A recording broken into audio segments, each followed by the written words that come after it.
Hey, what's up, everyone? Welcome to Car Success. Smile, so it's a great day to be, to do, to have anything your heart desire. I just want to get on tonight and talk about the first thing everyone wants to know after watching The Secret was, how can this help me? You know, everybody just went crazy over The Secret. We start having dreams, trying to manifest stuff, and trying to live the best life we can live, you know, but somehow it didn't work. You know, somehow it didn't work. I know it didn't work for me until I got complete understanding what it was. You know, how it works for me, how things go and flow together. That's when I start manifesting the perfect life for me. More abundance, more joy, more peace, more satisfaction that I wanted to receive and I wanted to achieve. So here's the 3 steps. 3 key steps to help you understand why The Secret doesn't work for you. Once you start implementing these 3 things, guess what? It's going to open doors. First step is, you got to educate yourself about The Secret, you know. Especially with the laws of attraction. Learn how nature works with it and how it influences your life. Because the first law is not law of attraction. It's actually the law of vibration. That means whatever you're in harmony with, whatever you're vibrating with, if you're on the same frequency, you're going to attract that, you know.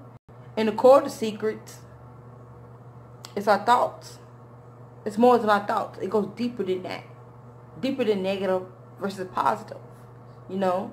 If you understand what truly, if you understand your nature of your thoughts, especially your predominant thought, it's how you think and how your mindset is, that will determine how law of attraction works for you.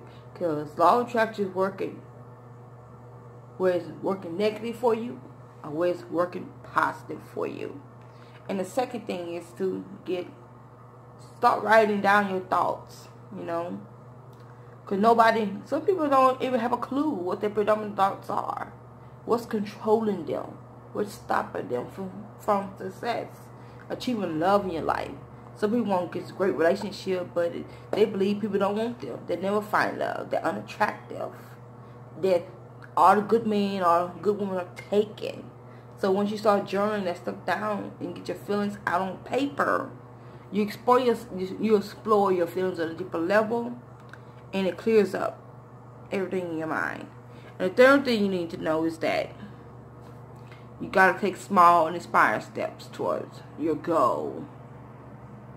You know, it keeps you in. Once you start taking small steps towards your goal, you kind of keep yourself in alignment with it, you know. Because it's very hard, you know, most people to be aware the way they spend their time. Once you write it down, with discovering your next step, have a specific plan and track it. That's how you be able to see if something working or not. Is it working for you? Is it working against you? So you'll be able to track it month to month, year to year, and see as time passes, did this step give me this result? If not, go back to the drawing board. You know, if I have one on my drawing board, go back to the drawing board. That's all you can do. If something's not working, change it. If that's not working, guess what? You gotta change it until something works. And that's part of the process of law of attraction. It's part of life, period. But it's just law of attraction that governs us. And the first law of attraction is vibration. You gotta be on the same frequency of what you